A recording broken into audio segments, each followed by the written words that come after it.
जो वचन आपको मैं नोट करवाता आ रहा हूं पिछले 3-4 हफ्तों से, जो पिछले हफ्ते संडे था वो पहला कुरिन्थिया 2 उसकी 10 और 11 आयत, पहला कुरिन्थिया 12 उसकी 7 से 11 आयत, रोमियो 8 उसकी 26 और 27, रोमियो 8 उसकी 10 से 11 आयत। और आज इसमें हम एक वचन और ऐड करेंगे जो आज का वचन होगा, लूका 7 उसकी 1 से 10 आयत, यहोजकेल 47 उसकी 1 से 12 आयत। आज 2 आयत को हम नया पढ़ेंगे, लूका 7 उसकी 1 से 10, यहोजकेल 47 उसकी 1 से 12 आयत। हालेलुया। अपनी स्क्रीन पे देखेंगे लूका के आयत को, अपनी स्क्रीन के ऊपर देखेंगे लूका की आयत को। जब वह लोगों से सारी बातें कह चुका तो कफरनहूम में आया। वहां किसी सूबेदार का एक दास जो उसका प्रिय था बीमारी से मरने पर था। उसने यीशु की चर्चा सुनकर यहूदियों के कई पुरनियों को उससे ये विनती करने को उसके पास भेजा कि आकर मेरे दास को चंगा कर। वे यीशु के पास आए और उससे बड़ी विनती करके कहने लगे कि वह इस योग्य है कि तू उसके लिए ये करे, क्योंकि वह हमारी जाति से प्रेम रखता है और उसी ने हमारे चर्च को बनाया है। यीशु उनके साथ गया और जब वह घर से दूर ना था तो सूबेदार ने उसके पास कई दोस्तों के द्वारा कहला भेजा, हे प्रभु दुख ना उठा, क्योंकि मैं इस योग्य नहीं कि तू मेरी छत के तले आए। इस कारण मैं अपने आप को इस योग्य भी ना समझता हूं कि तेरे पास आऊं, पर वचन ही कह दे तो मेरा सेवक चंगा हो जाएगा।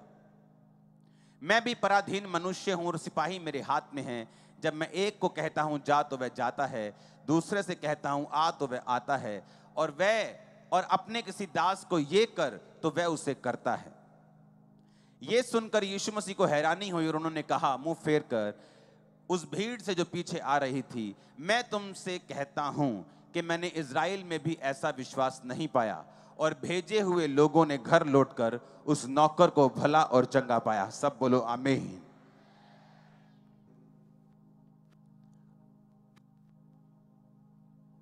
आपकी लाइफ में उतना पैसा जरूरी नहीं। कहते हैं कि पैसे से सब चीजों के हल हो जाते हैं, हाँ या ना? 90% प्रॉब्लम कहते हैं पैसा हल कर देता है। मोस्टली परिवारों के कलेश जो है वो पैसे के कारण होते हैं। अगर पैसा हो जाए तो कलेश खत्म हो जाते हैं, लेकिन बाइबल ऐसा कहती है कि परमेश्वर का अभिषेक जो कर सकता है वो पैसा भी नहीं कर सकता।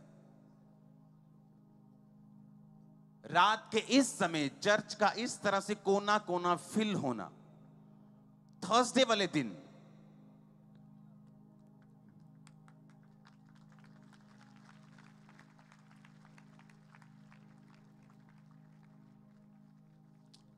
आपको क्या लगता है क्यों परमेश्वर आपको लेके आया?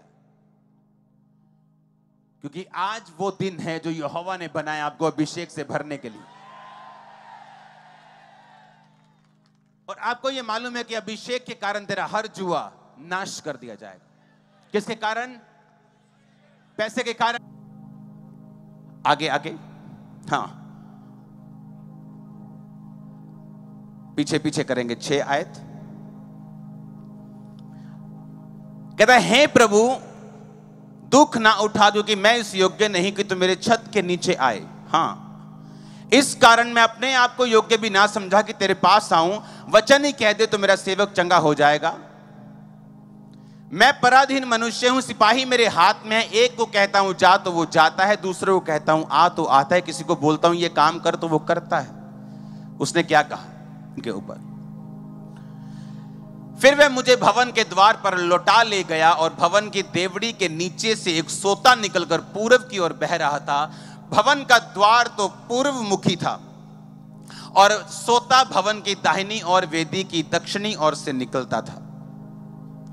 वह मुझे उत्तर के फाटक से होकर बाहर ले गया, बाहर से घुमाकर अर्थात पूर्व मुखी फाटक के पास उसने पहुंचा दिया। दक्षिणी ओर से जल पसीज कर बह रहा था। जब वह पुरुष हाथ में मापने की डोरी लिए हुए पूर्व की ओर निकला, तब उसने भवन से लेकर 1000 हाथ तक उस सोते को मापा और मुझे जल में से चलाया, और जल टखनों तक था। फिर वह 1000 हाथ माप कर उसने जल में से चलाया और जल घुटनों तक था। उसने 1000 हाथ माप कर मुझे जल में फिर चलाया, जल कमर तक था। अब ये वचन आप 12 आयत तक घर में जाके पढ़ लेना। जहां जहां ये सोता